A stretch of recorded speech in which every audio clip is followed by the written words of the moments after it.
ETF index mutual funds నేర్చుకుని stock మార్కెట్లో రాణించాలనుకుంటున్నారా? వెంటనే ఈ నెంబర్కి కాల్ చేయండి. Let me say last known position. I have no idea, mayday, I'm going to crash! And then what 5 let me say altitude? I'm rolling! Oh my God! Help! Calling Fort Dodge, release the stick, go forward on the stick, and then slowly back again.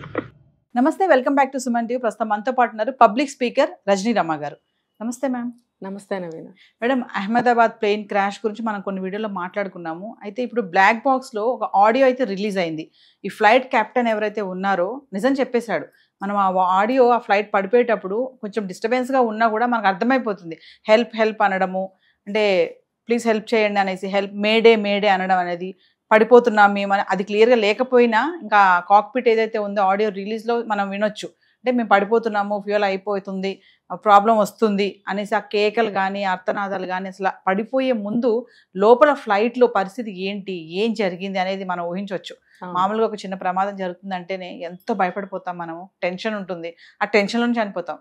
మరి ఆ లోపల ఇంక flight పడిపోతుంది అంటే ఆ ఊపులు, అది గాలిలో లోపల ఎలా ఉంది ఆ పరిస్థితి అంటే ఒక్కసారి ఆ ఫ్లైట్ కెప్టెన్ మాటల గురించి మనం ఒకసారి గుర్తు చేసుకుందాం మేడం. కెప్టెన్స్ అంటేనే ధైర్యం ఉన్న వాళ్ళనే తీసుకుంటారు. వాళ్ళకి అపాయింట్ చేసుకునే ముందు టెస్ట్ ఉంటుంది. వాళ్ళకి సడన్గా వాళ్ళని భయపెడతారు. ఒక్క రౌండ్ కాదు, కొన్ని రౌండ్స్ ఉంటాయి వాళ్ళకి. నాకు కరెక్ట్గా కన్ఫర్మ్గా తెలియదు కానీ కొన్ని రౌండ్స్ ఉంటాయి వాళ్ళకి. అందులో వన్ ఆఫ్ ద రౌండ్స్ వచ్చేసి వాళ్ళని భయపెడతారు. భయపెట్టినప్పుడు హార్ట్ బీటింగ్ కూడా పెరగకూడదు. ఎలా కొట్టుకుంటుందో అలాగే కొట్టుకోవాలి. సో వాళ్ళు ఏమాత్రం ఇలా అన్న హార్ట్ బీటింగ్ ఒక రేట్ కొంచెం పెరిగినా కూడా వాళ్ళని అన్ఫిట్ చేసేస్తారు. మొత్తం ఫిజిక్ బాగుంది, అన్నీ బాగున్నాయి, ట్రైనింగ్ అంతా బాగుంది, రిటర్న్ అంతా బాగుంది, ఎన్నో అదంతా కుదరదు. ఇది ఇక్కడ ఆగిపోతుంది వాళ్ళకి. సో ఎటువంటి పరిస్థితుల్లో కూడా చలించని మనస్తత్వం ఉన్న వాళ్ళు, భయపడని వాళ్ళని మాత్రమే తీసుకుంటారు అందరికి. సో అందుకే వాళ్ళు పైలట్స్ చాలా తక్కువ మంది సెలెక్ట్ అవుతారు. చూడండి, చాలామంది ఇష్టపడరు, చాలామంది భయపడతారు వెళ్ళడానికి, ఎందుకంటే క్రాషెస్ అయిపోతూ ఉంటారు కూడా. కానీ మిగిలిన వాళ్ళు చాలా గ్రేటెస్ట్ పర్సన్స్ అని మనం చెప్పుకోవచ్చు, అందులో వీళ్ళు కూడా. మరైతే అతను ఆ సమయంలో ఏమైందంటే మనకి 2 బాక్సులు దొరికినాయని చెప్పారు.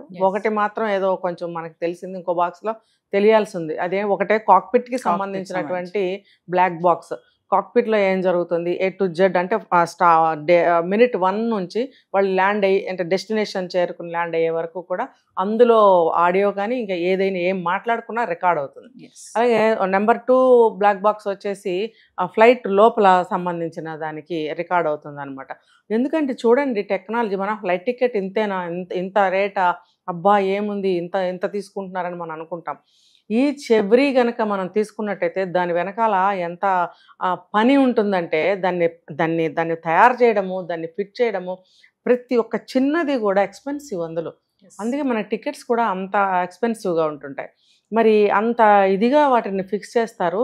ప్రతి ఒక్క చిన్న విషయం అందులో రికార్డ్ అవుతుంది. చూడండి, అసలు ఆశ్చర్యపోతాం మనం. ఏదో మాయాలోకము, ఒక ఏమంటారు, ఒక జాదులాగా అనమాట. అవన్నీ ఎట్లా అని మన అడిగే క్వశ్చన్స్కి ఆన్సర్స్ ఇలాంటి సందర్భాల్లో తెలుస్తాయి అన్నమాట. ప్రతి ఒక్కదాన్ని అరేంజ్మెంట్ చేస్తారు అక్కడ, ప్రతి ఒక్కటి రికార్డ్ అవుతుంది. అంటే ఫ్లైట్ ఓవరాల్గా తీసుకుంటే ఫ్లైట్ అంటేనే ఎక్స్పెన్సివ్. సో అది ఈ బాక్స్లో ఆయన రికార్డ్స్ బయటకు వచ్చాయి, మనం ఊహించినవే.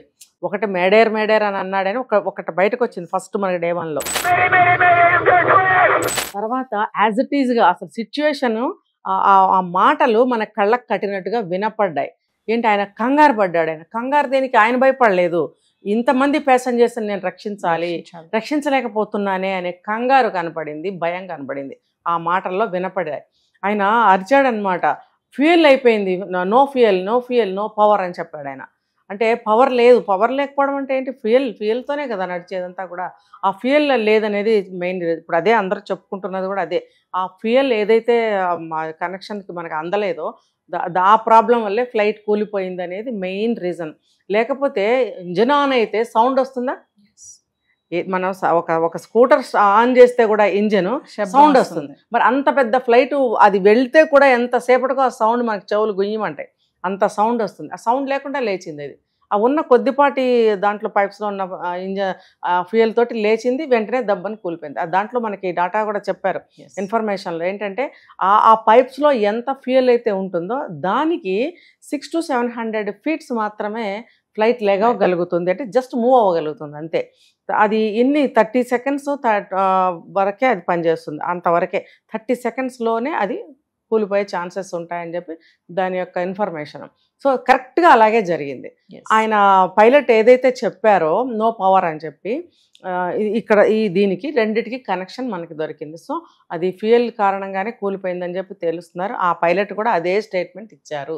అంటే వాళ్ళు కనిపెట్టగలుగుతారు. ఆ కాక్పిట్లో ఫ్యూయల్కి సంబంధించిన స్విచ్లు ఆన్ ఆఫ్కి వాళ్ళకి అరేంజ్మెంట్స్ ఉంటాయి, వాళ్ళు దాన్ని చేసుకోగలుగుతారు. అంటే అక్కడ ఆయనకి తెలిసిపోయింది. తర్వాత అసలు పైప్స్ వెనకాల ఉంటాయి, అది ఆయనకి సంబంధం లేదు, కానీ కాక్పిట్లో ఆయనకు ఒక కనెక్షన్ అనేది ఉంటుంది.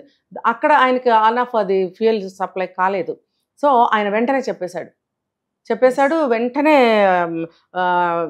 నెక్స్ట్ సెకండ్లో ఆయన ఏం చేశాడంటే మేడర్ అని అరిచేశాడంటే హెల్ప్ చేయండి. తర్వాత ఐ కాంట్ డూ ఎనీథింగ్ అది ఒకటి చెప్పారు. ఇంకా నేను రక్షించలేను, అయిపోయింది, పడిపోతున్నాము. అసలు అవి ఆర్తనాదాల్లాగా వినపడ్డాయండి.